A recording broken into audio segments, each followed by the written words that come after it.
Magandang umaga sa inyong lahat. Ang unang kong babasahin tula ay magtanim ay di biro. Dito sa aking munting ari-arian, magtatanim kang buto, ilulubog sa kalaliman, matagal mong paiinitan. Araw-araw mong didiligan, araw-araw kong aalagaan. Kahit gaano kalalim ang punlak, walang inaasahang bunga. Next is Oda sa Saksakan. Ipasok mo ang iyong kahinaan sa aking kalaliman. Hayaang lumubog sa aking kalamnan para mabuhay ang iyong katawan. At ang huli ay laro ng anino. Posas. Sa apat na sulok ng haligi, sa pagitan ng rehas, saksi sa karahasan na aking nararanasan. Handa ka bang marinig ang aking kwento? Nangangatog ang aking tuhod. Nakaluhod, hindi nagdadasal, isang ritual. Batuta. Matigas, sinampa sa aking muka. Umandusay, tumulo ang hindi, dugo. Doon sa may butas. Likido, malansa, mabaho. Parang sunrocks. Mantikang madulas. Bumayo, bumayo, bumayo. Parang kabayo sa bilis. Hinabol ng oras, tao, tumakbo. Kumaripas sa paglabas. Naalala ko kung paano kami kumanta ng titi ng pulis, matulis, tuwang-tuwa, lumuluha. Baril. Habang umaalingangaw, sige ka lang sa pagkayot at pagsayaw. Namilipit ang aking mga paa habang sumisigaw. Hihiyaw, humihiyaw, hihiyaw. Sa isang pagkasa, nakatutok ang gatilyo. Sa aking sindito, pumatok, sumabog ang ulo.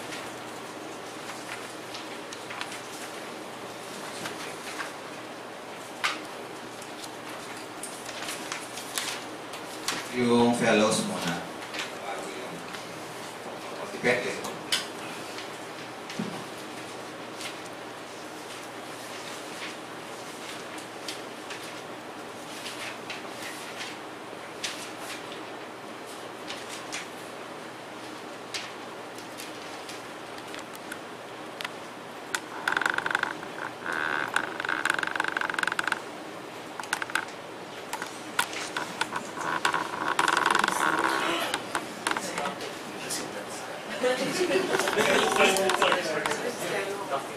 Maganda umaga. So yung kay Michael.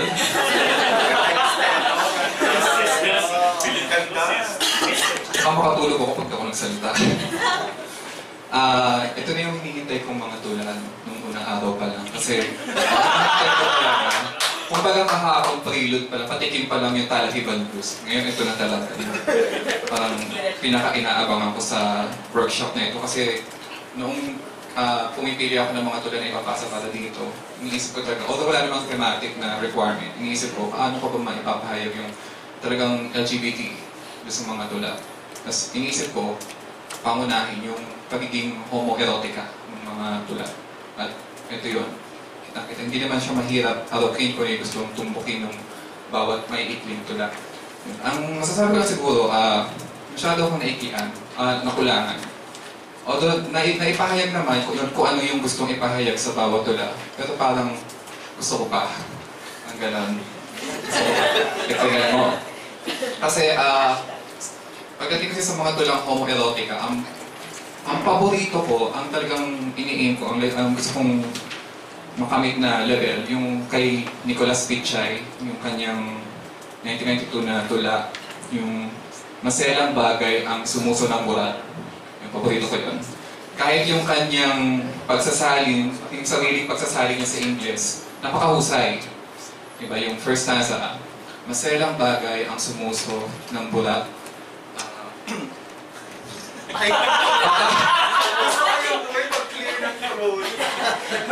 Baka hindi mo magustuhan kaagad. Huwag basta mandadakma sa dilim.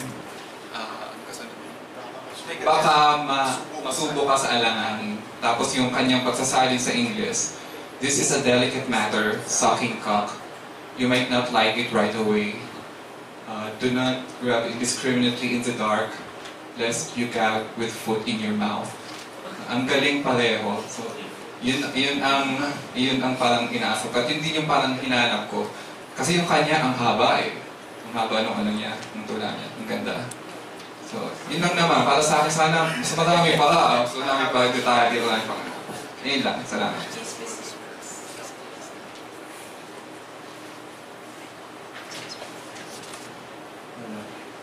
Amen. So, what I appreciated here, really sure, the brevity of the poems is best seen in the Nelmida because when I was looking through it, parang with just a few words, there were so many meanings already that could be gained from it. Like, ari, buto, biligan, punla. Parang at the surface level, you're talking about farming terms, but we also know what you're talking about. And the playfulness, I think, I found so organic because of the language you're using. Because of how you're looking at the organic to the poem. Yung nakita kong theme also, which I like, was that you view men, or maybe the poetic person that views men, as like naked, pathetic creatures, but at the same time, you still desire them. There's a lot of parang, I don't need you, but actually now I want you. I was curious about the tone of Tikim Taka because I was wondering if it was a lustful tone or an angry tone, or maybe both, because it just plays into that, the theme that I was grappling with while reading your work. And then, meron suggestions sa laro ng anino, but you don't have to do it. I was just thinking, because to me it read like parang book tone. Ano to? Parang gano'n. Because you subtitled them as August Baduta and then and then, maganda yung ambiguity niya in a sense. And then this is really your strength. Na parang there's police brutality, but at the same time it's like rough sex. And you're not really sure which is which, or maybe you can interpret it as roles. So I was just wondering what would happen if you turned it into like a tumbutong kind of thing, where you don't give away that you're talking about these things. Kasi, parang I just think that's the mystery that really good thing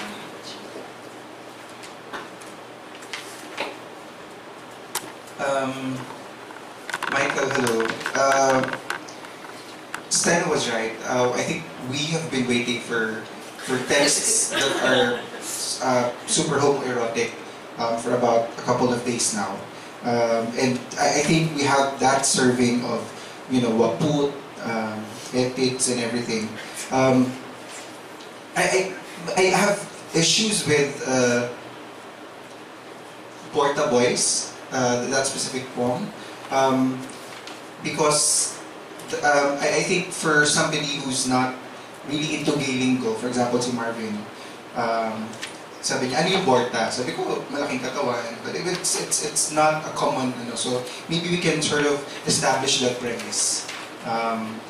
Na Porta is ganito, ganyan. And I was looking for sort of references ng body, ng physique, muscles, abs, and everything doon sa piece, but I can't find it. I'm looking at orchestra and music and microphone, so there was sort of a disconnect between the title and then the ganap, the hadaan in Cubao Recto at Avenida. Pakitext kung saan to. Okay, also another is Oda sa Saksakan. I had issues again with the title because I think we do Oda or Odes. It's an appreciation of things, diba? So parang Oda sa ganda ni Alicia Machado, for example, Miss Universe. So for something to sort of appreciate the saksakan, which I also had dilemma in terms of identifying if it's the saksakan ng kuryente or saksakan ng waput, or saksakan na as in gripuhan. So I also had issues yun nga with, sabi namin ni Marvin, with kahinaan sa aking kalaliman. If, for example, we settle that the premise is really anal sex, syempre you put in the penis naman when it's hard. You don't put the penis when it's soft pa and hindi pa matigas. So, yun ang inisip ko, if it's that sort of reference and para mabuhay ang iyong katawan, because sometimes we do that. If it's hindi pa hard, you put it in, and then you hope that it becomes hard. So that's what I was thinking, para mabuhay ang iyong katawan. So it's kind of na-disconnect ako with kahinaan. Can you actually put in a non-erectile penis inside and just hope for it to become hard enough? Oo, hindi papasok, no? But it can be helped if it's a lot of lubricant and everything. That can be, that can be done. And then, lastly, sa magtanim ay bibiro, I think si Marvin na lang. Because Marvin na shares the same.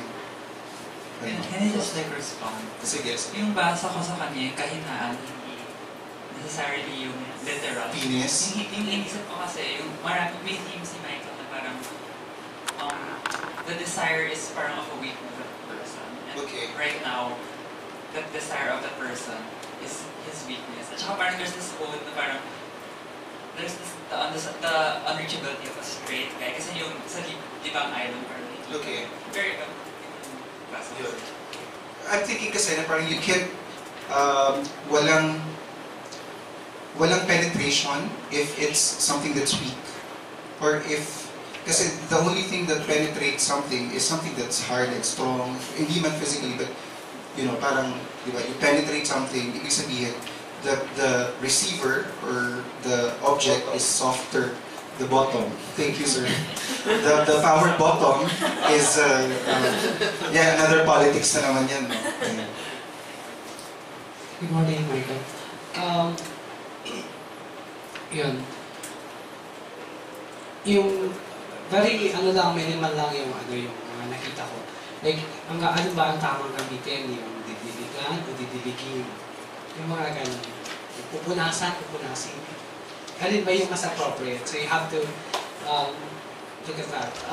Yun. Sa magtanim ay bibiro, wala akong masyadong comment. I will go with na-excite ako dun sa Borta Boys. I would suggest you make it more, you're making me more excited. So I would suggest you add more sensuality to the movements. Yun, parang, ayun lang. Tapos dito sa Libang Island, girls are not our enemies, and we make good friends of them. And in fact, we mimic or imitate the way they are sometimes. We also would like to try to avoid comparison between women. Although, andun yung katotohanan na may mga angulo na ginagaya natin sila, pero we cannot always compete with them. Doon sa Libang Island, yun. Yan nga, kanina, pinag-discuss namin yung tungkol sa kahinaan. So I was thinking, it is something that you are going to, like, papasok mo, it should have some force to it. So it's not supposed to be weak or kahinaan. So I'm suggesting you replace it with a proper, powerful, medyo malakas-lakas na noun. Sabi ko, tapos isa pang comment ko, nakakabitin naman, papasok lang talaga, invitation ng peg. Yun lang. I remember my poem, Pinakro, which I asked him to read. It's a process poem. It was also an invitation lang then to have sex with a male. Yun, alok-alok lang pag may time. And alamat ng Cobra, I think alamat is supposed, siguro sanay lang ako na when I read alamat, they are written in a precise forms. So, ganun yung tingin ko. Pero dito, the only problem that I saw was yung inconsistent na, tawag dito, persona. Yung ako, mong, tapos ko, aking. Nalito ako doon sa may part na nagpapalit-palit ng sino ba talaga yung audience. Tapos, I think it's not sa kanya, lason mula sa kanyang buntot. I think it's not the buntot. Parang hindi siya buntot. It's the head. Or pangil. Andun yung verbo. So, it's not that buntot. Yun yung tingin ko. Other than that, wala na akong ibang masasabi kasi I think this is the truest kind of ito na yung pinaka legit baklang bakla. And I love it. Thank you. Hi, Michael. Comment lang sa title, Sari-sari, at ano pang tula. I was expecting na merong tula na may title na Sari-sari. Yun lang yung comment ko lang sa title na to for the entire scene. Pero, upon reading this collection, I had to get myself in the mood of reading it. Kaya nakikinig ako sa konting Beyonce, konting Boys to Men. I just want to feel myself while I was reading it.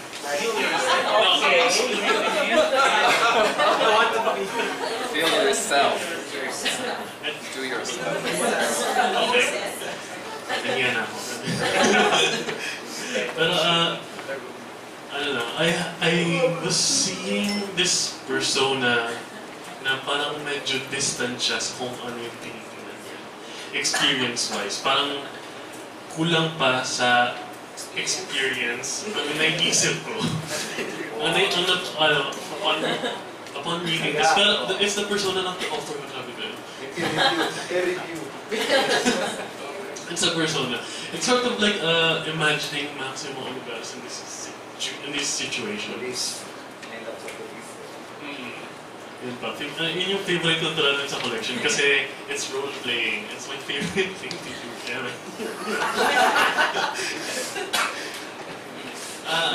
And I think it's also something to comment on yung length ng mga tula dahil it comes off to me kahit na malinis yung pagkasulat nito and yung sa line breaks din lang parang kulang. I wanted more. It's sex. It's something na parang you have to get yourself into intimately. And kasi kung gato lang yung length nun, it would seem like a quickie or a cheap flirt. Which is okay. Yeah. It depends with the person rin siguro. Talaga mo nag-click sa MRT. Ayan, ikaw. Aside from that, yun lang, I want more emphasis sa body and how you interact with it. I want to be closer with the people you are talking about in the poems. Hey, Ronnie. Sure. Same sentiment ko kay King sa title kasi parang sari-sari at iba pang tula. So I was also expecting na meron sari-sari na title ng tula.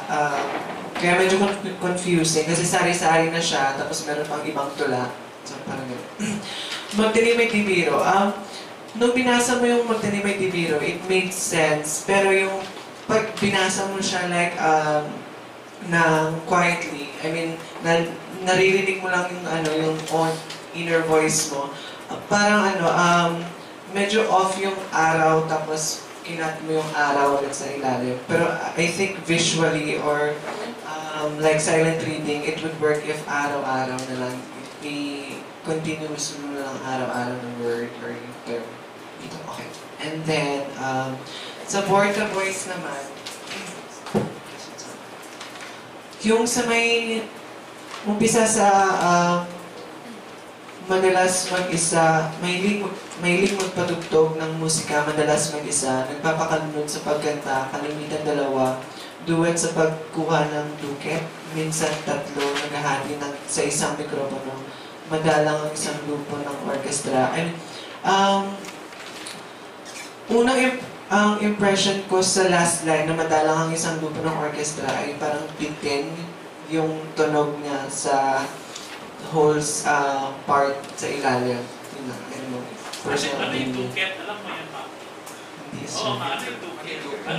Finger, 2 point. Tukit. Usually for female masturbation. Hindi ko alam. Pwede naman. No, for gays, they do that. Tukit. Pag tukit. Pero gay din ko siya siyempre. No, it's It's an old Tagalog word. Hindi naman old. It's really used. It's the official term. Official. Hindi siya slang. Hindi siya bakla. Dictionary words. Good word. Good word. Bukit Thailand.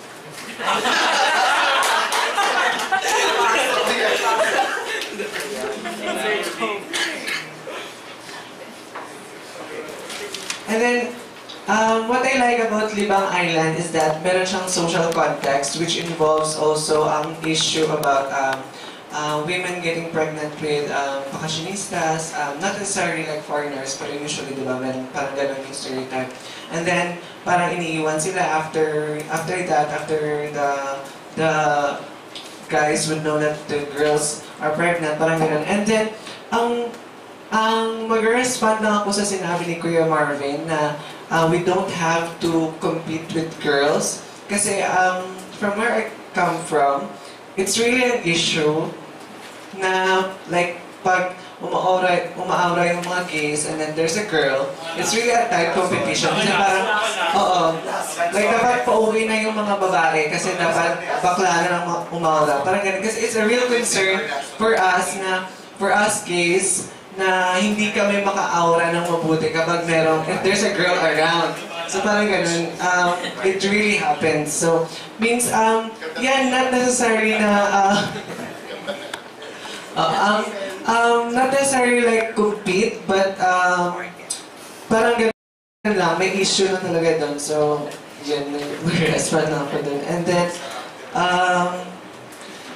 yung sa Tikim Takam, I was expecting na katulad ng ibang tula, merong clear or vivid image na parang dun mo itatago yung metaphor about tasting or about being ikaw naman titikman ulit, parang gano'n, para maging playful lang yung labas ng tula. And then, I like yung laro ng anino kasi effective yung parang fast-paced na movement ng tula, yung pagkakasulat niya na parang super slim lang, and then yung line cutting na like word per word per word, parang it suggests na mabilis, parang gano'n. Kasi when you're having sex, mabilis naman talaga, usually. 5 minutes. Kailan? Ganyan yung Joey, 5 minutes lang. Oo. Ako 5 hours. Pag-extension pa 1 hour. Okay, so, nung nabasa ko yung title, yung pamagat ko nung yung suite ko ng tula, Sari-sari at ibang tula. Parang naalala mo tuloy yung sa barangay namin, doon kami tumatambay mga LGBT, tapos sa Sari-sari store. So parang inisip ko talaga, parang tingin ko talaga ang wika dito, parang usapang kale. Tapos, nung pagbasa ko, kung paano nagsasalita dito si Michael, ganun din kami mag-usap, except binisaya. So, parang ganun ka direct, paminsan bastos, paminsan yung katas ng puweng, ganyan talaga kami magsalita doon. Except, yun nga, binisaya talaga na malalim. So, ang nagustuhan ko dun sa particular ako sa lengguwahe niya, sa estilo niya. Noong unang linya sa tula na nabasa ko, which is yung Magtanim ay Di Biro, dito sa aking munting ari, tapos nag-line break siya arian. So natuwa ako doon. Parang, ang playful, ang gusto ko to. Sa pagbasa ko sa kanyang mga tula, paminsan, napapangiti na lang ako kasi nakakatuwa, nakaka-engage, nakaka-inganyo, naiintindihan ko siya na maigi. Pero at the same time, parang paminsan, parang nagkukulang ako na parang, it's very conversational, it's very, very accessible. Pero at the same time, parang gusto ko sana ng konting elevation in terms of sa language niya. I don't know, parang kahit konting moment lang na parang, sarap, gusto ko itong namnamin. Kasi yung iba, parang pagbasahin mo, okay na, naiintindihan ko na siya agad. Pero may times na gusto ko talaga like tumahimik lang na yung gano'n. Tapos muni-muni na lang ako, mapapaisip, magdadrama, yung gano'n. Yun siya. Ang pinaka na naging interesado ako sa paggamit ng wika ay ang Libang Island. Diba? Okay. Kasi dito parang gumagamit siya, yun nga, napaka-conversation yung of course, G-spot, souvenir, responsibility. So may mga English, kahalo ng Filipino. So dito ako nag-iinteresado kasi isa to sa mga tinatalakay namin, mas lalo na sa mga manunulat mula sa rehiyon, kung paano natin for example, kung 3 o 4 ang alam mong wika, paano mo sila magagamit ng sabay-sabay na matatawag mo pa rin siyang likhang Pilipino. So parang yung iba, hinahalo na yung waray Cebuano, tapos naghihilagay nun siya. So ginagamit ang grammar ng Cebuano, pero gumagamit siya ng Tagalog or gumagamit ng Meranao, gano'n. So nagkakakahalo. So yung dito siya, parang naging interesado ako na paano to siya,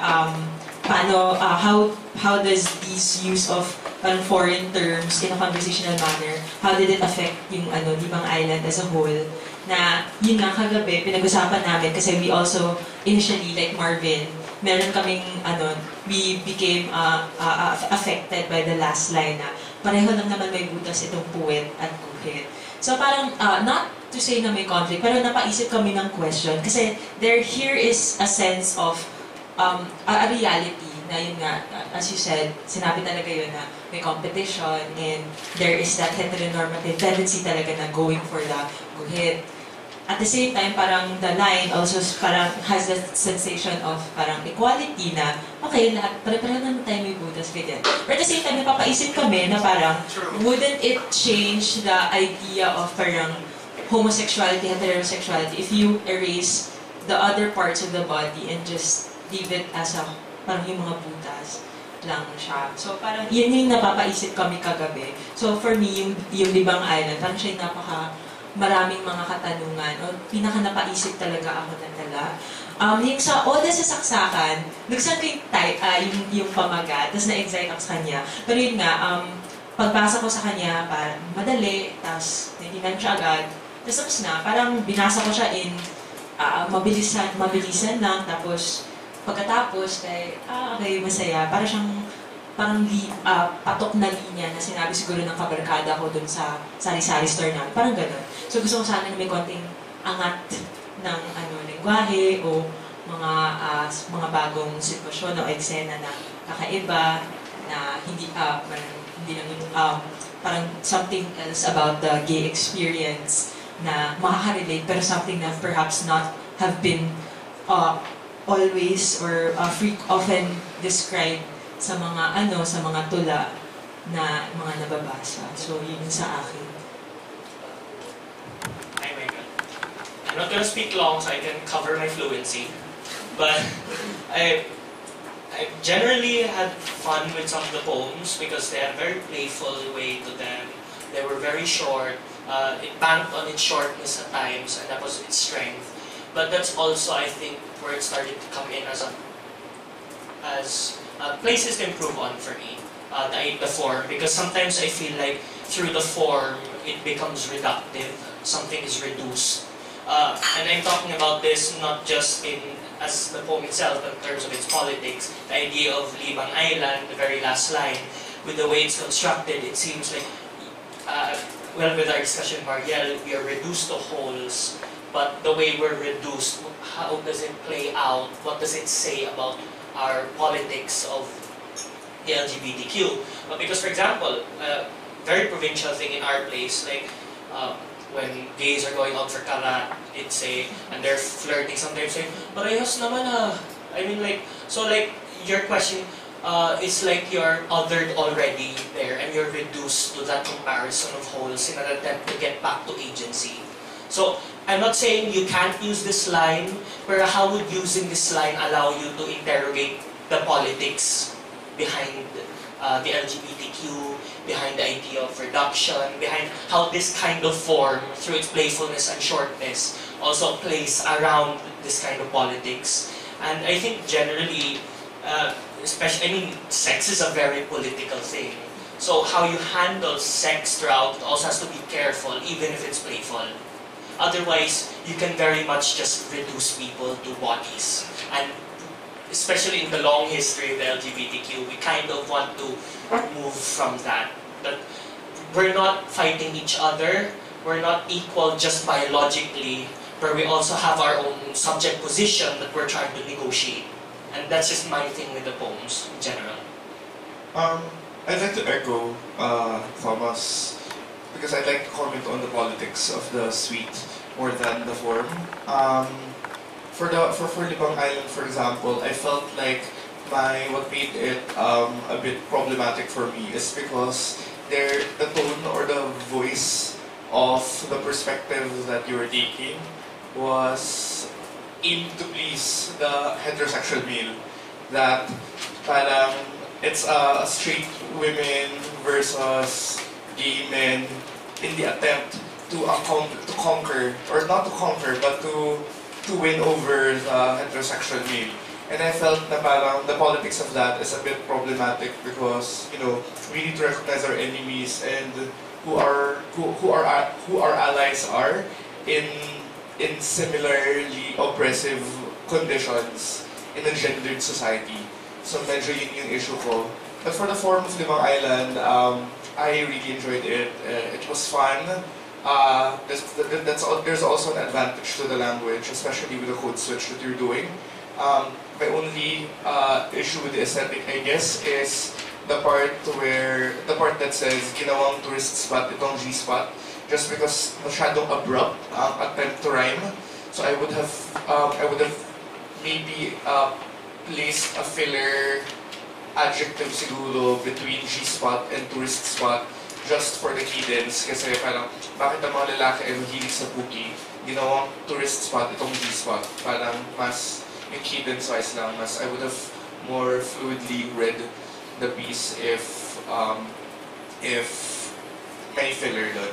But conversely, sa ano naman, sa favorite piece ko kasi yung laro ng Anino, because to me it felt like there was a juxtaposition of macho machismo symbol that is directly linked to queer oppression, such as police brutality. It doesn't even have to be about brutality, but because policemen are symbols of the machismo that oppress us, and at the same time reclaiming that oppression by fetishizing our symbol of oppression, turning that policeman into somebody who we want to sleep with.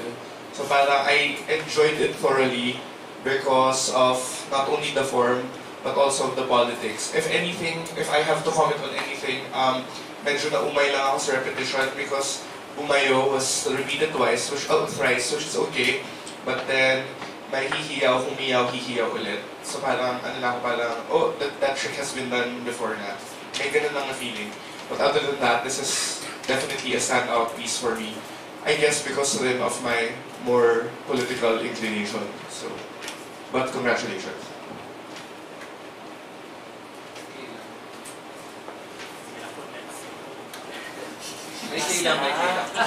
Pahabol lang, kasi hindi lang maikli ang mga gawa ni Michael, madaling mapansin yung mga typo error, yung mga spelling.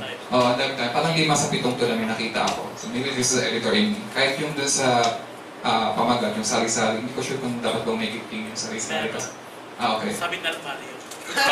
Sorry, hindi ko question. Ayun, halimbawa dito sa Limang Island, yung mang-iiwan, dapat may gifting. Kasi sa tag-init meron eh. Tapos yung sa Poda Saksakan, yung kalaliman, hayaan, dapat may spasyo sa gitna. Sa alamat ng Cobra, ay sa kaniyang buntot. Nakahawak. Ayun, makahawak, dapat makahawak yung nakalagay dito. Tapos hindi ko rin sigurado kung tama ba yung lason o mas akma yung kamandag. Kamandag ang tingin ko mas akma kapag tutukin natin yung ahas, yung Cobra. Yung tikim, takam, yung ngayong gabi, dapat may G, ngayon gabi. Tapos sa laro ng Anino sa bandang dulo, paano kami kumunta, dapat di ba kumanta. Tapos yung tuwang-tuwa, dapat magkadugtong yung gifting sa kayo kagabi. Napakabago lang, napaka-technical lang ako kasi ang ikli madaling mapuna. Hindi naman, pero nalipang ako natuwa ako sa iyong collection. Pwede ka na mag-editor sa yung press. I think, bakit? Okay, so, yung una-una, gusto kong palitan yung pamagat ng collection, yung Sari-sari ko pa tula. Kung ako to, palitan ko sa talahiban, mga tula.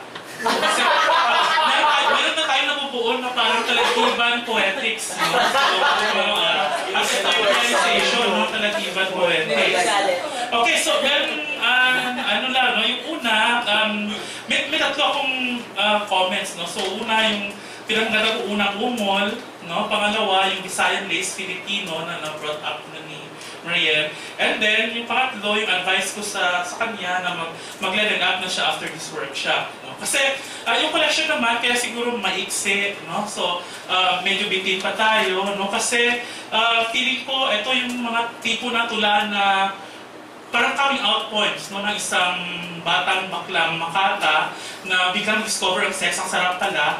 So gusto mo magsulat ng tula. No? So, nasa ganyang energy, kaya siguro sa pag madali magsulat, ang daming mali sa spelling, no? Hindi na nakapag-proofread kasi parang nangigigil siya, no? Isulat yung kanyang experience, no, bilang bading, no. So yun, kaya may shock value pa siya, no, which I think normal sa tipo ng mga tula, no, mga coming out poems, no, kasi ito yung in your face, no, nilalabanan mo talaga yung hetero, yung hetero na panlaan sa Pilipinas, no, lalo na Metro Manila, no? Pag sinabi natin, kahit na may mga maraming bading, saka maraming babae rin sa lira, example yung lira, ha? Napaka-macho tayo ng poetics, no? Sa Cebuano poetry, they have this tagay poetry, no? Yung mga lalaki, mga macho na yung mga tula na sa inuman, no? Nabubuo sa inuman. No? So, kaya maganda yung tula, kasi ito talagang binabangga na talaga yung pader na yun, no? Saka yun, kaya palalampasin ko yung may mga question mark ako. Malimbawa sa unang tula, Magtanimay di Biro, kahit gaano kalalim ang punla, walang inasahang bunga. So, gano'n naman talaga. No? So, parang kasi hindi pa siya buo siguro as bakla, as yung persona. Kasi bakit mo i-highlight yun, no? Na, kasi parang na-reinforce mo yung bakit bawal yung premarital sex, no? Lalong bawal yung homosexual sex kasi hindi siya for procreation. No? So, pag sinabi mo pa dito, so anong gusto mong sabihin? No? Kaya yung tanong ko lang no? So, yun din, yung pareho lang naman may butas itong puwet at guhit, no? sa Libang Island. No? Kahit yung oda sa saksakan, no? Yung ipasok mo ang iyong kahinaan. No? Kanina, may kay Paolo, no, pinatawag niya na baka metaphor lang ito, no? Kaso si Marvin naman, si Paolo, si Marvin, no? Sorry, hindi ko nakita yung pangalan. Ayan, Marvin, saka si Paolo, no? Sabi nila, yung question nila, no? Hindi mo ipasok yung titi pag mahina siya, no? Sa puwet, oo naman, logical. Kaso sabi ni Nico, baka metaphorical lang yun. Pero yung tula kasi, meron siyang literal level, no? Bago tayo umakyat doon sa metaphorical level. No? So, on the literal level, hindi siya pwede. No? Kailangan matigas siya pag pumasok. No? Saka, yung laro sa anino, may mga cliche pa rin, like para mabilis na kabayo, may mga ganun. No? Pero palalampasin ko yun, no? Kasi nga, tinitingnan ko yung collection bilang unang umol ng isang baklang Makata. Umol na talaga. Oo. And then, gusto ko rin i-point out yung Visayan Lace Filipino. No? Kasi, lalo sa Iloilo, meron kaming movement, no? Led by Tondoriada, yung idea ng Filipino, no? Amalgamation siya ng iba-ibang wika natin. No? At Tagalog pa rin basically yung structure, grammatical-wise, pero nag-introduce ng mga salita, no, na Bisaya. So, makikita natin ito sa Magtanimay di Biro. No? So, kasi kinorek ko dito, no, yung dito sa aking munting ari-arian, magtatalim ka ng buto. So, ginawa ko na ganyan kasi ka ng buto. No? Pwede yun. Pero nung hindi ko binabasa niya, kang buto talaga. No? And kang of is Bisaya. No? So, kaya binasa ko ulit, dito sa aking munting ari-arian, magtalim kang buto. Kang or ng buto. No? So, pwede. No? Kaso lang, ang danger dito sa buto, kaya nakikuha ko yung logic na nasabi ni Almario, or KWF, na gamitin yung tuldik. No? Kasi yung buto, may buto din kasi. No? So, depende yun sa tuldik na gagamitin mo. No? Oo. No? So kaya doon mo ma-appreciate yung importance sa paggamit ng tuldik. Although, medyo effort siya kung nagsulat sa Filipino. No? And then, yung Libang Island, gusto ko yung paggamit ng isla, no? Whether may islang ganito talaga or wala. No? Kasi libang sa Cebuano is pagtatae. No? So, pagtatae yung libang. No? At parang ito yung nangyari. No? Kaya siguro earned yung puwet sa last line. No? Kasi nga, yung Libang Island, doon pupunta yung mga lalaki para hindi lang maghasik ng punla nila, kundi maglibang din. No? Maglibang to entertain, at the same time, magtae rin. No? So, kaihan nila yung mga tao doon. No? So, di ba maganda? Kaso lang yun, intended ba o hindi, no? So, kung hindi man siya intention, nakakaaliw, no? So, pero yung design is Filipino, kung gamitin mo yun, dapat conscious, no? Yung paggamit. May nakita pa akong isa. Ayun, sa tikim, takam, no? Kasi sabi ko, taka. So, tikim, taka. No? So, iligay nun yung dating sa akin ng title. No? Kasi tikim, taka, parang titikman kita. No? Yung taka, no? Taka. Kasi sa tikim, takam, sa Tagalog, hindi siya mag-make sense. No? Pero pag iligay nun siya, it would make sense. So, yung tikim, taka. No? So, alternative title niya iligay nun, no? Sa tikim, taka. No? So yun, so pwede pa, no? So, kasi sabi mo nag-aral pala siya ng Bisaya, hindi naman siya Bisaya. Which I think, yan ang bilang isa sa mga, mga first batch, no, na nag-experiment sa Iloilo ng Visayan-based Filipino. Yan yung pangarap namin na sana one day, yung mga writers from Tagalog-speaking area would try learning Visayan para hindi na kami nang gagawa nun, no? Kundi gagawin din yun ng mga Tagalog writers, no? Which is good, no? So kaya, bongga, no? Hindi ka lang bakla, kinabang ka sa wika, no? So, yun.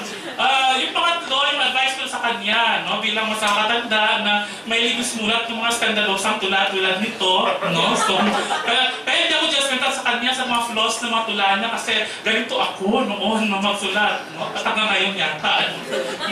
But anyway, pwedeng mag-level up. So, yung maging mapagmuni na, no? So, mag-iisip ka na, no? So, yung positioning mo bilang baklang manunulat, para yung mga ganito, no? Kahit anong kalalim ang punla, walang nasahang bunga, yung maiwasan na yung mga ganyan, no? At ma-clarify mo na yung politics mo, no? So, and then, yung alamat ng cobra, kasi cobra talaga parang napaka-tribe ng image, no? Kasi matiti talaga yung cobra, di ba? So, para palagi ginagamit. Pero, yung lola natin, si Jamil Garcia, meron siyang essay, libro. Meron siya sasabi ng meta-narrativistic poetry, no? So, yung meta-narratives, yung nire-reinvent mo yung mga alamat, para gawin mong mas naayon sa ating politika bilang mga baklang manunulat. No? Kasi ito, mukhang fake siya na alamat. Ano yung cobra? Kasi sabi mo, ayon sa alamat, makikita lang ito sa gubat. That's not true. No? May cobra kaya sa mga palayan. No? So, talahiba. Kaya may talahiba sa poetry. No? So, talahiba. Nandun yung mga cobra. No? So, maganda yung play mo with titi and cobra, pero cute lang siya, no? So, kaya kailangan mag-level up. No? Kung gusto mo magsulat about alamat, yung meta-narrativistic writing yung gagawin mo. So, at basahin mo yung libro ni Neil about it. Okay, thank you. Wala may klida. Summary lang nung collection. Basically, kasi sa isang collection, meron kang meron kang thesis sa collection. At sa pamamaraan ni Michael, parang yung napakasimple ng technique para masabi yung complexity ng team mo, wala pa doon. Kaya palagay ko kaya nag-match yung technique, poetic technique, kasi wala pang masyadong sasabihin. Kaya basically, ang poetic technique is simple lang ang nakita ko. Enumeration and cataloging lang talaga ang kanyang pamamaraan. Kahit yung mahaba niyang buhay, laro ng anino, catalog lang talaga di ba? Pati yung, for example, yung batuta, napaka-complex nung tema, parang police brutality. Pero ang nangyari, may ikling linya, tapos kung pagkasama-samahin mo naman, hindi naman sila bumubuo ng komplikadong image. Diba? Halimbawa, yung question na handa ka bang marinig ang aking kwento? Parang wala naman masyado kasi ang dinescribe lamang ay yung orgasm. Tapos kung ano yung kwento, kung meron bang yung character ba, hindi nakabuo ng mundo na merong biktima. Parang ano di ba? May mga batang mapaglaro, tapos hindi naman sila nagre-reklamo doon sa sistema na may police brutality. Although sinabi kanina, baka role-playing lang ito, hindi pa rin naman establish yun na merong nagro-roleplay dito. No? Although sinabi, laro ng anino, pero hindi malinaw doon. So, kung enumeration lamang ang techniques, hindi masyadong nakaka-capture yung experience although kung ang simpleng tema ay coming out, parang hindi masyadong na-explore. For example, yung Borta Boys, talagang enumeration lang ng sex act. Merong dito, kasi ang metaphor na gustong ilatag ay hindi naman talaga yung Borta Boys o yung gym. Parang ito yung karaoke, di ba? So sa karaoke, may nag-iisa na kumakanta lang mag-isa. Nagmamasturbate lang siya. Kung meron naman, may nagjujuwet, dalawa, di ba? Pero bihira daw yung nag-orgy. So parang hindi ito talaga sa labas ng sa streets, kundi isang lugar na baka ito yung sa bathhouse, ano? Kung saan may nangyayaring marami, no? So, kung ganon, ay yun nga, parang kulang na kulang yung dapat sabihin na nakaranasan ng kabalingan, ano? Coming out. Pero dito, ang nakikita kong pinaka-successful ay yung alamat ng cobra. No? Kasi dito, parang na-realize niya, ito yung, kumbaga, merong garden, tapos may ahas, parang merong maraming allusions na lumilitaw, Garden of Eden, ganyan, tapos may tumutok sa kanya. Yung ahas dito ay hindi naman lang yung palos, kundi yung mismong lalaki. So kasi kailangan niyang kunin yung buntot, no? At nagtagumpay naman siya, no? Tapos dito medyo nagtatagumpay siya dun sa technique na dramatization. Kasi for the first time na nakaranas siya ng yung buntot ng ahas ay parang magical pala, no? So andun yung experience na dati maliit, ahas lang, tapos naging cobra, tapos finally naging anaconda. So parang dun siya namulat, ano, sa experience na yun. So sa palagay ko, yung ganong design ng karanasan, dapat ma-realize niya poetically from small to lahat, no? Kung ang kanyang technique ay enumeration, lahat ng sex act, dapat meron siyang dramatization kung anong issue doon, no? Mula sa sipilasyo, anal sex, single, lahat ng sex act dapat na related sa kanyang theme. The first place, ano bang gusto sabihin? Kasi ito lang kung simpleng pagkamulat lang sa sex at karugtong na mga issues sa LGBT, kailangan pang pag-isipang mabuti.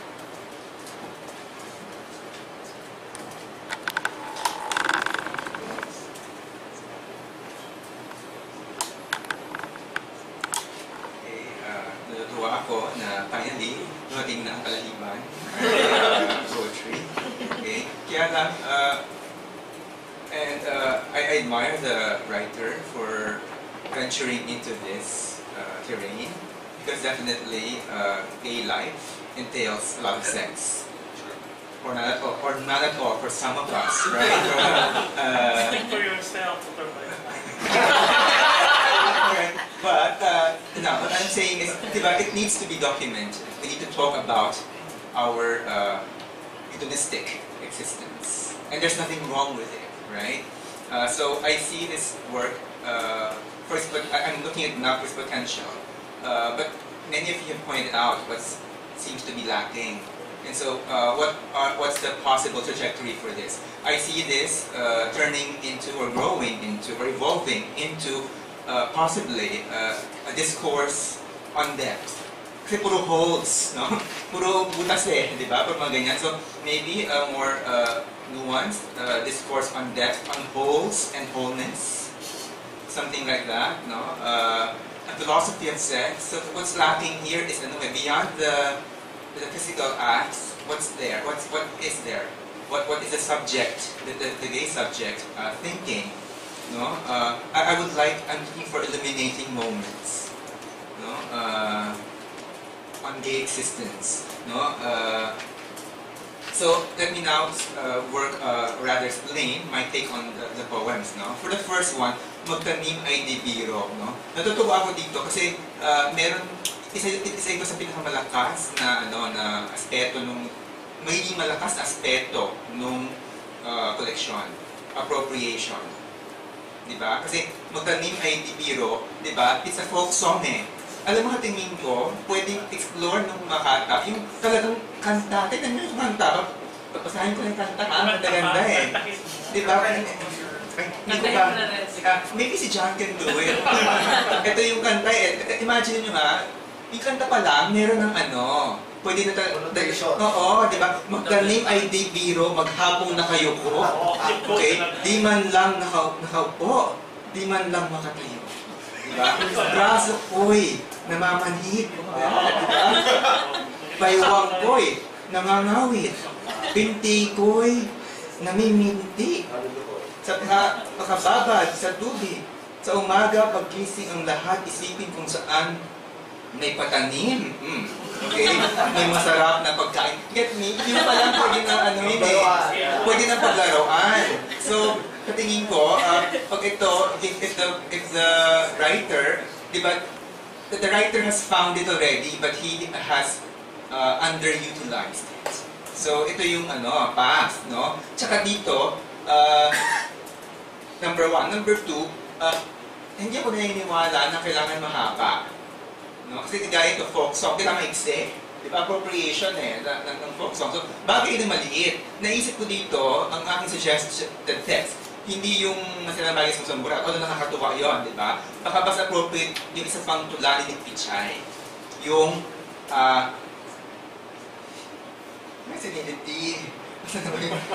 This poem, Yin-Yang. Yin-Yang, yung sa loob at labas ng bilog, nagkakainan, nagalamunan. Something like that, no? Which is also utilizes appropriation, no? So, yun yung tingin ko pwedeng gawin ng poet for this poem, no? Number two, yung Borta Boys. This is really about orahan, no? Ng mga paminta, ng mga discreet, no trace, manly, bayot, no? Biotic guys. And interesting yung take. Ang ko dito, dapat, shouldn't there, one possible route is irony. Diba? Yung mga techniques na tinatawag, yung mga tropes, irony, exaggeration, paradox, baka pwedeng lagyan, diba? Particularly irony, no? Kasi, kita natin yung tono diba? May siya dun may critique na siya of some sort, pero it can be pushed further. Okay, number one. Number two, just like the others, I feel that, I don't see the sex much. Not that I want it, no? But I don't see it, no? What exactly happens to these Borta boys? What are the Borta boys, really, to begin with? I want to see them first. Masarap, diba? Yung may gano'n, no? Yung what they look like. Diba? I think, maybe we can flesh them out. And then their activities. Diba? Kasi ito yun kasi dito ang idea, diba? Ang mga Borta, is he critiquing the Borta for being so, into sex? Or is he saying na mga Borta pamintahan pero puro bottom naman? Yung ba yung, di ba? Ano talaga ang sinasabihin? Parang hindi pa ganun ka-developed. Yung idea.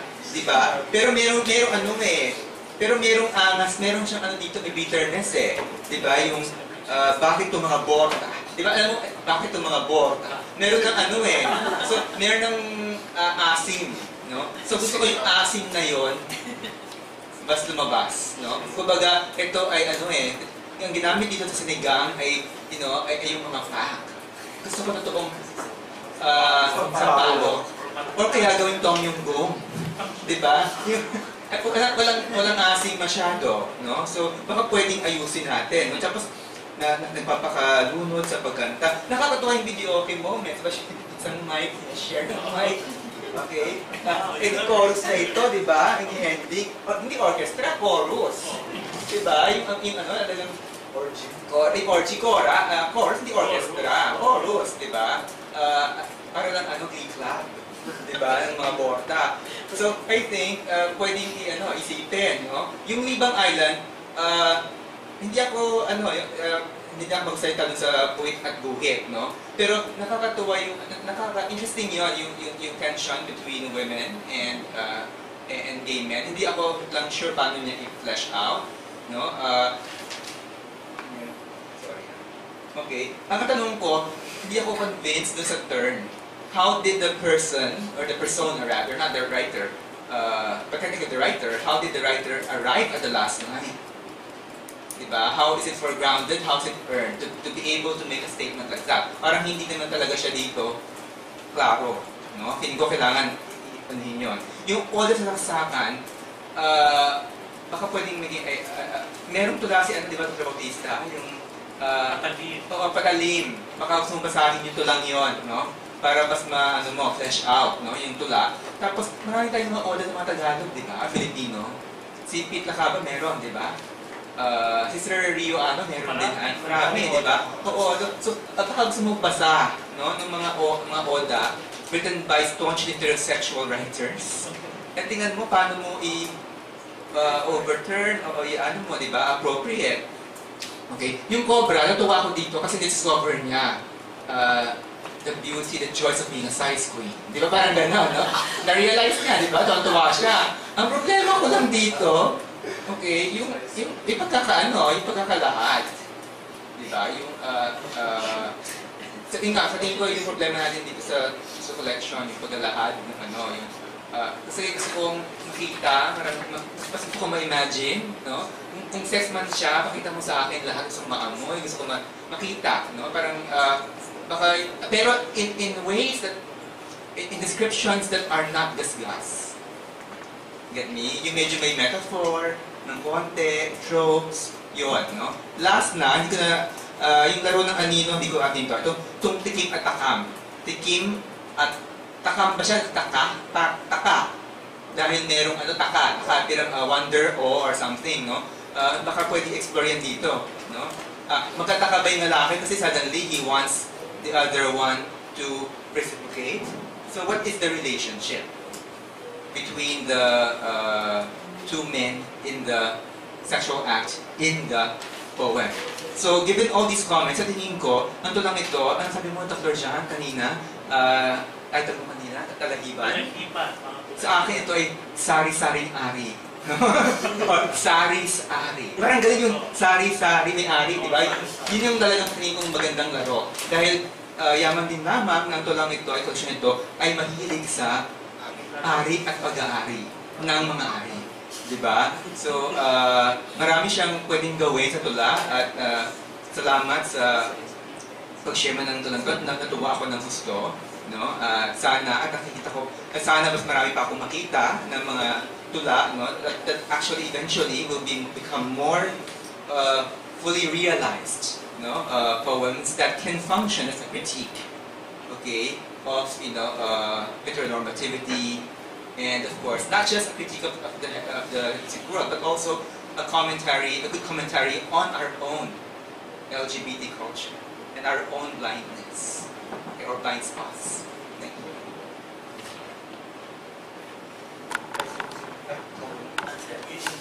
Hindi ako na, kasi Eugene will say better things.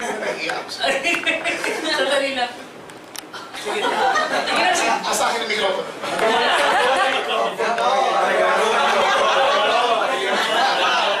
Okay, magandang umaga. Ayaw niyo mag-share. Ayaw mag-share ng mikropono. Ayaw mag-share. Okay, ang namamayaning salita ngayong umaga ay level up. So, yun din, doon din natututok mo sa level up. No, pero nakita ko yung ating Makata ngayon, bata pa naman talaga. No? Bata pa naman si Michael. So, natin hilingin masyado no, yung karanasan na dinanas natin sa loob ng 3 o 2 dekada. No? Kasi yung aking 2 dekada karanasan, tingin ko kulang pa. Siya bata pa. No? Baka may 2 buwan ka palang nakakaranas. No? Mga ganitong mga, ganitong mga games no, na karanasan. No? Pero yung sa pag-level up, no, isa-summarize ko lang, hindi lang ito dun sa technique ng pagtula, no, Michael? No, metaphor, no, pag, yung grammar, gamit ng wika, hindi lang yun eh, no? Siyempre, kailangan palang aralin yan, no? At hanggang ngayon, nag-aaral pa rin ako kung paano tumula. Kundi dun sa politika din, no, na i-level up natin yung politika na hindi lang tayo simpleng nagmamasid sa, no, sa ating karanasan o nagkukwento o nagbabahagi ng ating karanasan. No? Na-appreciate yung sinabi ni Mariel kanina no, na gusto ko magmuni pagkatapos ng magmuni pagkatapos ko mabasa ang mga tula. At yun talaga hinaharap natin. No? At nagusto ko rin sinabi ni Steno kanina na ang kanyang paborito tula ay ang maselang bagay ang sumusunod ng burat. No? Totoo rin, isa rin yung sa mga paborito kong tulang Filipino no, tungkol sa mga kabaklaan. Dahil iyon, no, mapanggulat, nagbabahagi ng karanasan at nagtuturo kung paano ba ang tamang no, pagsubo o pagsuso. No? Pero sa bandang huli ng tula, nandoon yung diwa, no, ng diwa ng pagiging bakla. No? Tumutulong ito sa kapwa bakla na bumangon sa dilim. Di ba yun natin yung isang linya yung bumangon sa dilim. Huwag mahiyang, huwag mahiya, huwag itago. No? Kanina may tanong din si Maki, no? Meron ba pagkakaiba sa pagbasa ng tula sa Filipino at sa Ingles? Ang ganda ng tanong mo, no? Sasagutin ko, no? Pareho lang, no? Kung paano ba magbasa, no? Paano ba susuliin, no? Pero, ang pinagkaiba ay ang tradisyong Filipino sa pagtula, no? Ang tradisyong Filipino sa pagtula ay lagit-laging nakaugat sa protesta, no? Sa revolusyon, no? Ang ating prehistorical na pagtula, no? Ay obserbasyon sa kalikasan. Pero yung talagang nagbigay sa atin ng mga impluensya ay yung panahon ng Espanyol. No? Mayroon ng pagtutol. At dito, hinahanap ko yung tradisyon ng pagtutol. Lalo na ikaw ay sumusulat sa Filipino, hindi lang ito wika eh. No? Pag sumusulat ka sa wika sa nagtula sa Filipino, hindi lang wika ang pinili mo, kundi kargo mo rin yung politika at ang tradisyon ng pagtula sa Filipino. No? Basahin mo ang librong Taludtog at Talinghaga. No? May kita mo doon yung tradisyon na pinagkahanguan natin, no, sa ating pagtula. No? Hindi ka makakaligtas, no, sa pagtula, no, sa ating wika. No? At hindi lang Tagalog ito. No? Pati sa mga pag-aaral ng maraming scholar, no, yung tradisyon ng pagtula, no, sa iba't ibang mga wika sa Pilipinas ay meron ding tradisyon, no, ng protesta. Ngayon, iisa-isipin ko na, no, yung aking mga nakita. No? Napaka-Pilipino ng mga tula mo. No? At gusto-gusto ko iyon. No? Kita-kita natin ang mga metapora ng agrikultura. No? Dilig, tanim, punla, di ba, na madalas na gamitin metapora sa tula, cases, di ba, yung punlaan mo ko, no? Kalikayin mo ko, no? Yung araruhi, eraro, di ba? Na minsan nga nagiging joke na, no? Bakit araro ako ngayon, no? Mga ganon. Pangalawa, na-appreciate ko, napahalagahan ko ang iyong paglalaro ng mga salita. No? Duket, duet, turispat, G-spot, piking takam, no? Ang ganda nun, no? Kasi yun na yung wika, eh, no? Karga-karga mo na yun, no? Meron ka ng pukunan. At napahalagahan ko din yung tapang mo sa pagsusulat. Yung tapang mo sa pagsusulat ay hindi mo tinago, eh, no? Kasi kadalasan kapag, pag magbakla ka, ikinahihiya mo yung mga nangyayari sa'yo. Dito, hindi mo ikinahiya, no? Wala kang itinago. Lamang, merong malaking pagkakaiba yung tapak at sagwa. No? At merong linya rito na medyo nasaguan ako. No? Pasensya na, no? Dahil ito yung aking reaction bilang leader. No? Yung sagwa ay yung dun sa yung kakainin yung katas mula sa aking butas. Ang katas mula sa aking butas. Page 56. Kim Takam. Ano to? Clean pie? No, that's belching. Felching. Yeah.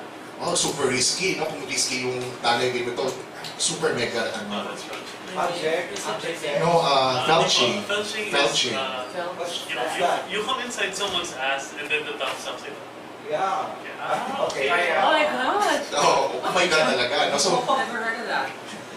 felching, no? So, dito clean pie, no? Mas ano pa, mas... It's not rimming. It's not just rimming. Hindi lang rimming, no? Bukod sa bareback, kinain mo pa yung... Yung sarili mo. Yung sarili mo, Mixed with other things. fecal remains. Felching. Felching. Okay, so yun, no? Yun.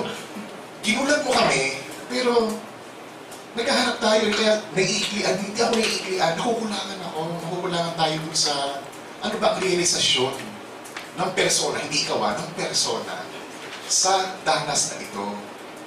No? Ano ang gusto mong sabihin? Tama ang sabi ni Dr. Theodore kanina, so, no? Ano? No? So, yun ang no? Kailangan mong dagdagan sa tula mo, no? Ano ang iyong motibo, no? Sa pag-usulat ng mga ito, no? Yun din, yung gamit mo ng mga gamit mo ng wika, nasabi na, no? Na nakaugat ka sa Pilipinong pagtula, pero may peligro na maging gasgas ang mga imahen na ginagamit mo, no? Tulad ng kobra, saksakan, bukid, mikropono, no? Sobrang gasgas, minsan nga may pakiramdam ako na nagiging novelty na. No? Di ba yung mga kanta ni Blackjack, yung mga bikini itim, no? Yung mga mga kanta na puno-puno ng homophobia, no? May peligro na kahit na ikaw ay bakla, nagiging ganun ka, no? Particular na sa Borta Boys. Yan. Ramdam ko sa tulang ito ang anti-Borta na sentiment. No? Naalala ko yung isang meme na kumakalat sa Twitter at sa Facebook. Isang skinny na lalaki, no? Walang makuhang kasex. Tapos nag-gym siya na nag-gym. No? Parang comics na nag-gym siya na nag-gym, lumaki katawan niya. Tapos last panel, last frame, nagpapabottom siya. Nakapila, ang dami nakapila. No? So, no? Parang ganito yung tula nito, no? Parang, bakit kami galit, no? Sa mga Borta? No? Bakit may galit ang tulang ito sa Borta? Kung tutuusin, ang pagboborta naman bukod sa estetikang, sa estetikang rason, nagpapaborta ang maraming bakla ngayon dahil gusto nilang, maging mas masculine, yung itsura nila, para labanan ng homophobia. No? Gusto nila ipakita na malakas sila, malaki ang katawan nila, para hindi sila maakusahan na mayroong sakit. No? Gusto nila malaki ng katawan para labanan ng homophobia, no? Na parang, huwag mong aanuhin, no? Huwag mong kakantiin, kaya kitang, suntukin, no? O pitikin, tutubo ka kaagad. No? So dito naman, no? Ang katakataka sa gay culture natin, sa bansa natin, meron tayo sa loob mismo ng marginalized na kultura, may marginalization na gaganap sa loob mismo ng ating komunidad. No? At yun ang gusto kong mawakasan, no, sa ating pagtula. No? Bakit mayroong galit na galit sa mga chops, no? Sa sa mga grinder, no chops. No? Tapos dito naman, gumante, no? Anti-Borta. No? So, mag-ingat tayo, no, na ang kalaban natin ay hindi minsan sa labas, kundi ang kalaban natin minsan ay sa loob ng ating komunidad. Yung iba, no, mag-usap na lang tayo, no, dahil gusto ko ibigay ang mikrofon kay Dr. Luis. Yes. Sabi. Well, where do I begin? I think we begin with the fact that he's a young writer. And this is obviously a young and early collection. And most of the inadequacies and deficiencies can be explained, simply by referring to that fact that he's starting. So the basic piece of advice to give is education. Like, you have to educate yourself. If you want, you cannot reproduce a sound you haven't heard. So if you want to write poetry, you have to read a lot of poetry. So, obvious naman sa pagbabasa natin na kulang pa ang kanyang exposure sa tradisyon ng pagsusulat ng tula sa Filipino on one hand, tsaka yung pagsusulat ng tulang bakla or tungkol sa kabaklaan sa Pilipinas. Kasi kung nabasa niya yun, alam niya na may mga marami dito sa kanyang sinusulat ay naisulat na pala. At sa mas epektibo pang pamamaraan. I think ang project is really just tuwan-tuwa siya na pwede palang tulaan ang mga bagay na bawal, no? Na impolite at medyo forbidden in our culture. So, ang nakita niyang pamamaraan para gawin yon ay ang paggamit ng mga talinghaga. So parang that's the way to talk about sex. Is you use the cobra, you use about pagtatanim, you use other sort of indirect devices to talk about that. Pero may exception siya. Nasabi niya yung salitang buki sa isang tula na may misogyny. So kasama sa edukasyon dapat ni Mike at nating lahat ay hindi lang sa craft ng pagsusulat, kundi sa edukasyon tungkol sa etika at politika at pagiging mulat sa mga issue ng kababaihan at hindi lang ng kabaklaan. Bakit mo i-oppress ang mga babae? Porque ba you're pushing the gay agenda, you have to put down women? Right? I'm sorry, the fact that you can be so direct in calling it puke and you cannot be direct in calling it tite, there's no tite here. Pagdating sa pag-usap tungkol sa tite, ano na, cobra na, ganyan na, kahinaan, pagtatanim na, gano'n na, katas na, ganyan. Yung puke, nasabi mong puke. What gave you that ability? Right? It's the same ability that gives everyone in the Philippines the right to say puke na. Which you have to read Malalanod's poem on that, no? Bakit kailan naging puta ang ina?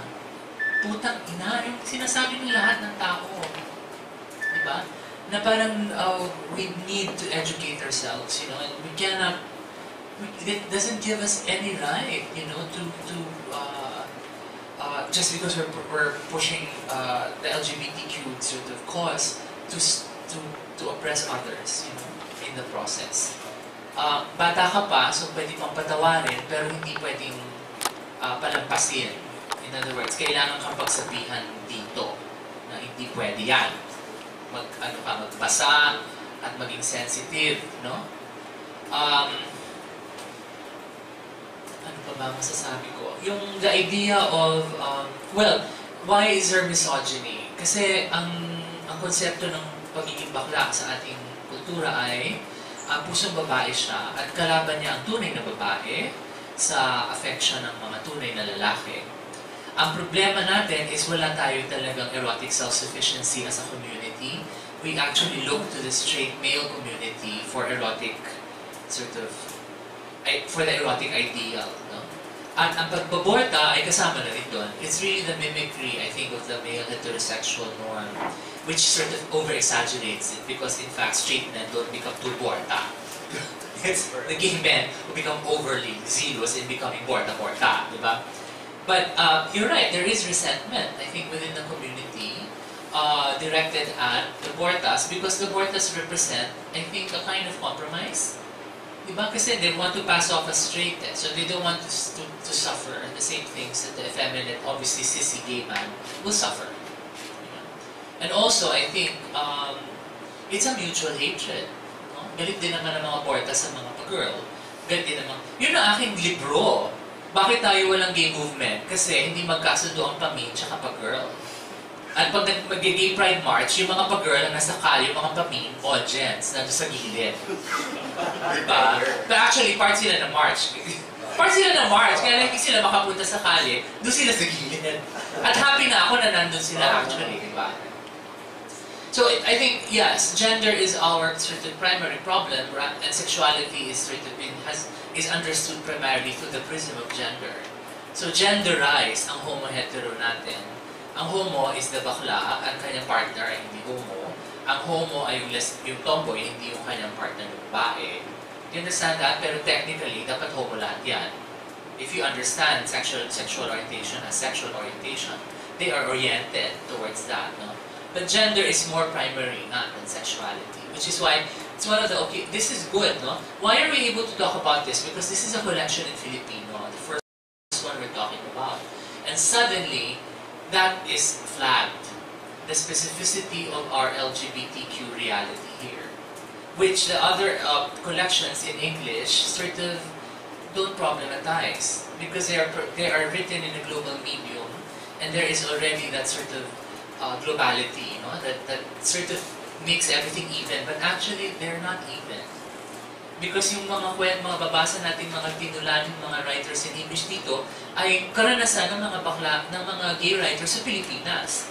It's just that English translates it.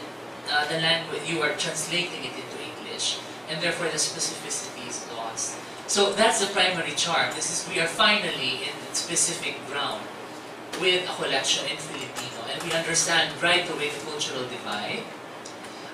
You understand, like Mariel's poetry, whose imagery and allusions are global, with polar bears and Qatar and all these things. The language opens up an imaginary world, or a world of imagination that is not rooted or not confined to the local, but it's the local where we all exist. We don't really exist in that well, we are all localized, all of us. There's something to be learned from this collection and from the other collections written in our own languages, which is that locality, that we need to sort of flag or sort of make present in English. So the burden of the writer in English is actually to put the specificity in a language that tends to actually erase it. The language of that burden is not with the writer in Filipino. Nakahugat na siya. Gumamit ka ng ari. Diba? Property as well as genitals. O see? It's a whole discourse. Okay?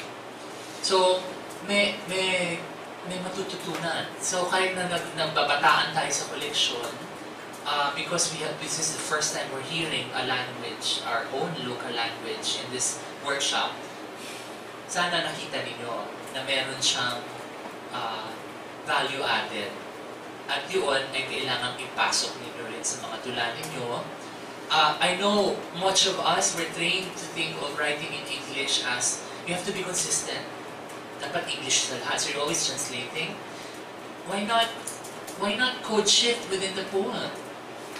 Why not pepper it with Filipino and Bisaya words? Why not go for that? It's because we're not used to hearing it as poetic.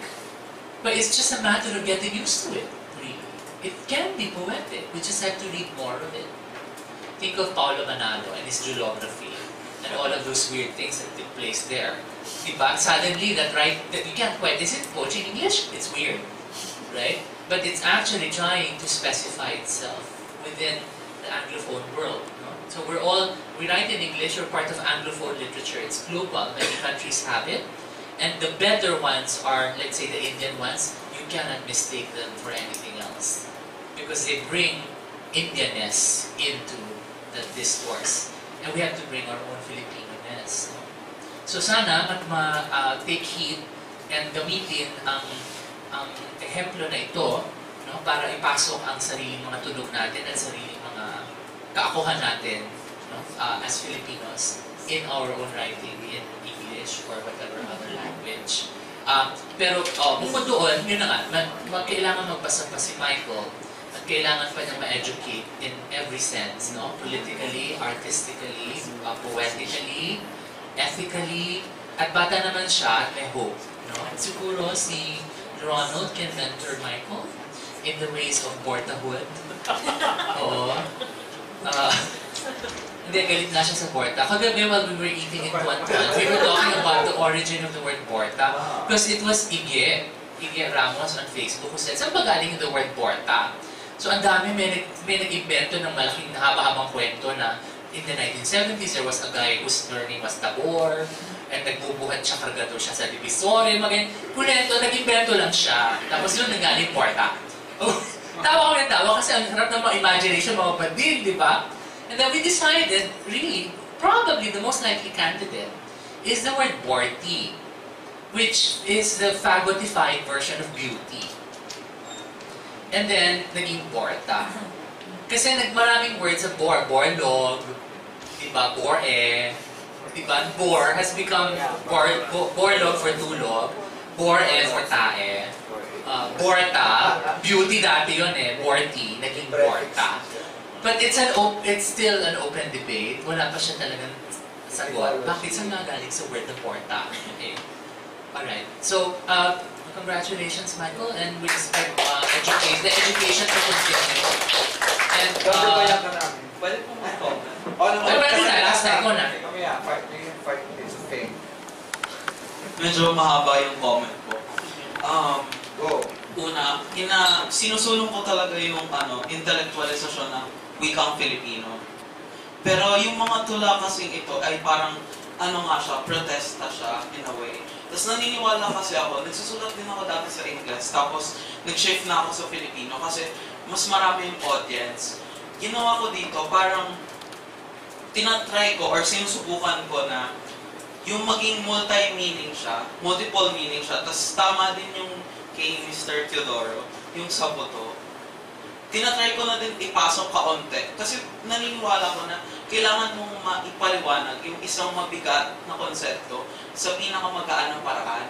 Tapos ito kasi talagang, I think wala siyang politika kasi tinitend niya na maging multiple meanings kasi gusto ko, bago ko maglabas ng politika, marami nang magbabasa. Tapos, totoo din yung sinabi ni Mr.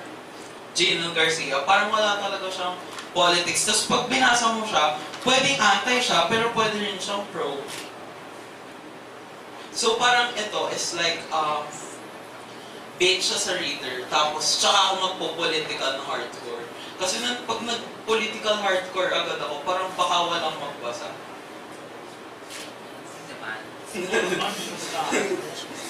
Parang Mike, ang obvious sa collection is hindi ka pa nga nakakapagbasa ng marami. Kasi parang tuwa ka doon sa mga nagawa mo na actually, nagawa na. Parang ganun eh, yun yung impression. So, the responsibility is to read more. Diba? If you want to really be serious as a writer, especially as a poet. Ang haba na ng tradisyon ng panulaan sa Filipino. So, kung bihasa ka na doon at nakapagbasa ka ng maraming tula, hindi mo na i-commit yung mga mistakes na ito, di ba? Kasi natuto ka na, mga ganon. So, guidance din. Did you train, creative writing ka ba sa Leo? Hindi po. Hindi. So, yun. So, kailangan siguro ng mentorship, no? Yung katabi mo, both sides, napapagitnaan ka ngayon ng mga maaaring maging mga nanay mo. Si John Lola na rin yan actually. Ako lang ba Lola? John Lola na rin si John. Oo. Yes, so thank you, Mike. Salamat. Maraming salamat sa lahat. Before we take a break, we're announcing, we're giving you a writing prompt. So there's some activity that you can produce while here. Because this is a residency in a way. You're in a hotel, you're eating all the time, and you do have free time after we finish our sessions or some free time. This is something you will write over the free time. Something you will submit the same time tomorrow. Okay, like before lunch. The writing prompt is it's a good writing prompt. I use it in my poetry classes a lot. The title of the poem that you're supposed to write is Where I'm From. Where I'm From. And I'll give you an example of a poem that's where I'm from. Okay, so an example of a poem that came out of the exercise. This is written by an American poem. Well, pwede essay rin. Whatever comes out. You know, don't give it the genre. Just write it. But it should be a wonderful way for you to sort of reflect on who you are and what your origin is. Because when you start remembering the objects, the memories associated with where you're from, you're actually solidifying your idea of who you are. And then it becomes, in the end, I hope it redounds to an insight, which is not necessary.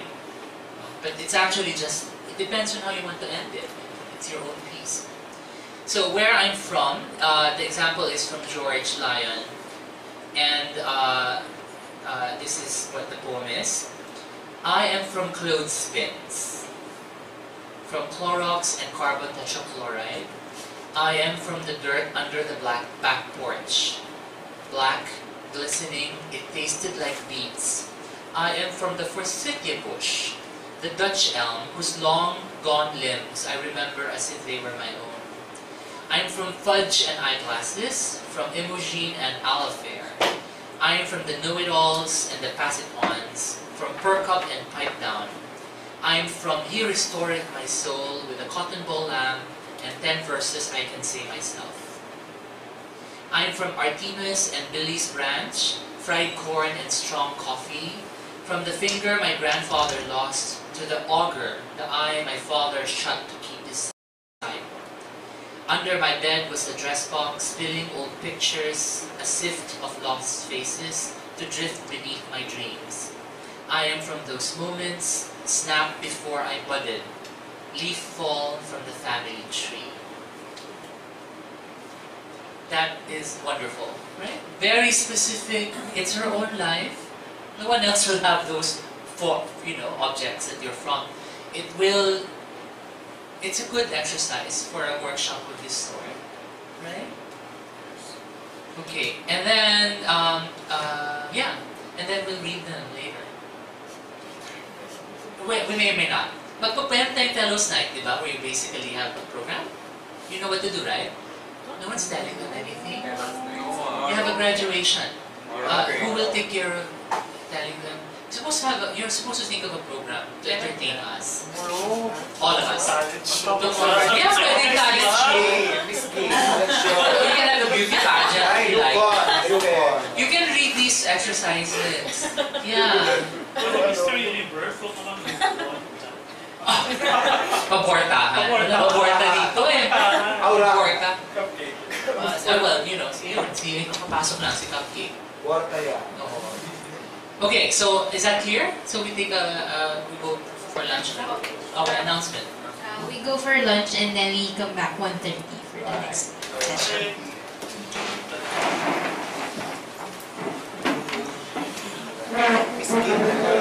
Let's